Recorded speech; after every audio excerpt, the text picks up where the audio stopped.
Debutterà a Mittelfest, in programma dal 5 al 13 settembre, e segnerà una nuova tappa nella collaborazione fra il Festival e l'Arlef, la produzione Giorgio Mainerio, Misteri Friulani, un'opera teatrale e musicale contemporanea costruita con parole, suoni, corpi, immagini, corroborata da un lungo percorso di studi cominciato nel 1980. Si propone come una vivificazione ex novo della vicenda che vide Giorgio Mainerio inquisito per eresia e poi prosciolto nel 1563. Già nell'edizione 2019 di Mittelfest, la sinergia con Arlef, di fondamentale importanza per la valorizzazione in un contesto internazionale della lingua friulana, si declinò nello spettacolo che in Piazza Duomo chiuse il festival Maraveis ins Frese, Meraviglie Socchiuse, omaggio alla musica e all'arte del Friuli del XVI secolo fino a oggi, che portò sul palco l'orchestra giovanile Filarmonici Friulani, il nuovo auricorale Viva Voce, i testi in friulano di Carlo Tolazzi,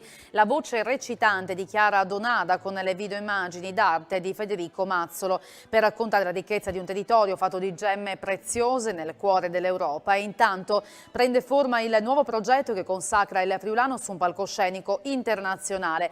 Per questo, dichiara il presidente di Mittelfest, il nuovo CDA ha da subito confermato la volontà di proseguire il percorso avviato dal direttore artistico e dal presidente